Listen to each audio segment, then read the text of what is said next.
Paano gumawa ng Lucky Charm? Tingnan nyo guys. Watch nyo till the end. Guys, lahat na yan ay may tali na guys. Ayan na guys, oh. Oh. Tapos atin ito nga yan, itatali sa alambre na pabilog. Ayan.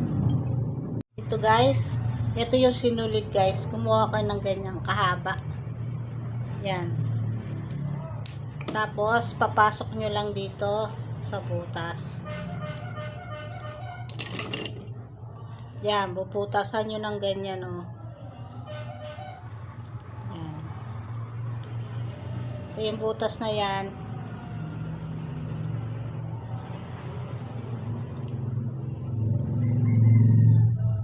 Yan, guys. Pag na, ano nyo na yan, itali nyo sa dulo.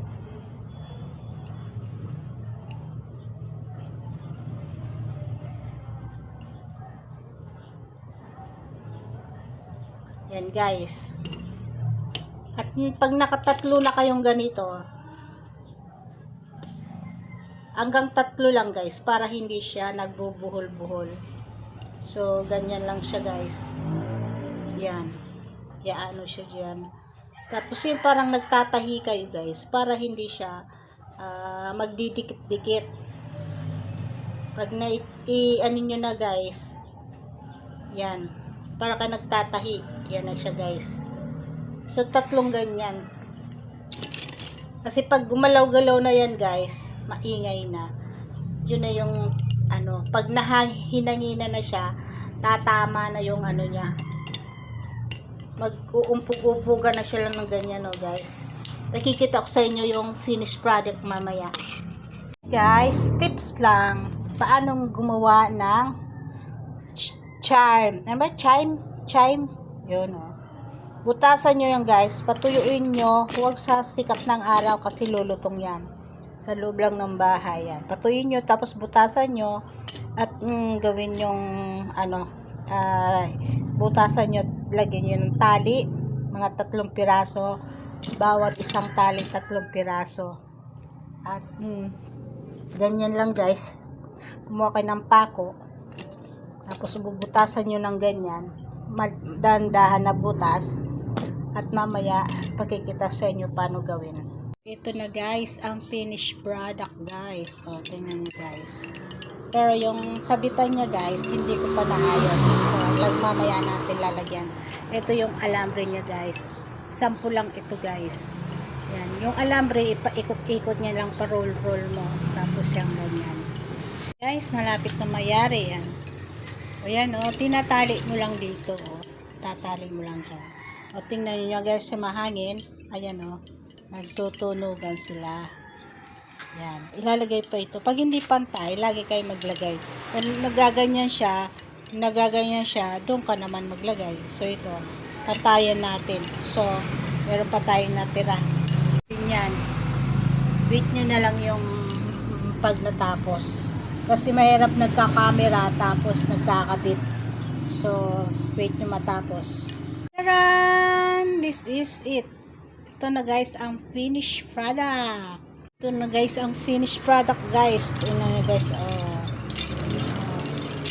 So, libre ka na ng chime. Ito daw guys ay pampataboy ng mga malas, mga body spirit. Kasi maingay sila guys. So, pag malakas ang hangin, tinatabi-tabi sila ng ganyan. So, ayan guys. Oh. Ang ganda tingnan guys. Tingnan naman oh. Ano ka na. Kalibre ka na ng chime. Diba bibili ka sa palengke. Magkano din yun. So, ito.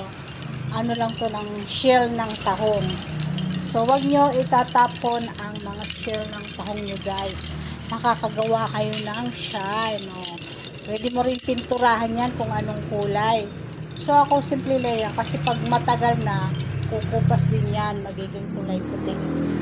Yan. Kaya bakit gumawa ko guys?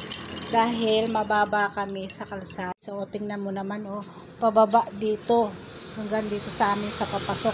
Pababa. So, kailangan daw ay meron tayong pangontra para Hindi pumasok ang malas, ang buwisit, ang lahat ng kamalasan sa bahay. Kung kayo ay mababa ang kalsada nyo, mula sa kalsada papasok mababa. Tingnan nyo naman guys, ayan oh, ganyan ang itinaas ng aming labas papunta sa kalsada. Ayan, kalsada yan oh, dami dumadaan. So kaya ako gumawa nito guys, ay pang kontra daw ito guys sa mga kamalasan. Kung mababa ka daw sa kalsada. So yung aming papasok guys, ayan yung aming pintuan. So mababa lang siya guys.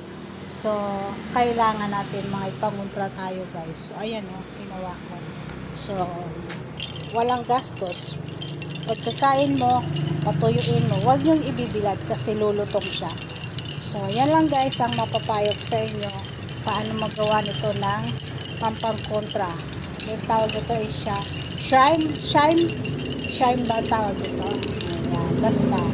So lang yun guys. Thank you for watching. Sana may natutunan kayo. So lahat ng mga binili nyong tahong, huwag nyo itatapon. Patuyuin nyo. Huwag nyo ibilad sa araw kasi lulutong. So ganun lang. Bubutasan nyo dito siya. O, bubutasan nyo. Tapos kuha kayo ng sinulid. Tapos ibuhol-buhol nyo lang dito para kayo nagtatahi. Ayan o. So pagkatapos yan, kawa kayo ng alambre na bilog. Ayan. Maluman yung alambre na bilog.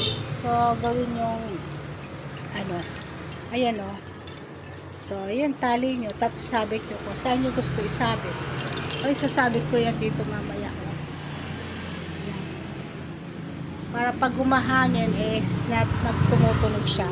Ayun lang guys, sana may natutunan kayo. Thank you for watching. Ayan na guys, sinabit ko na sa bubong.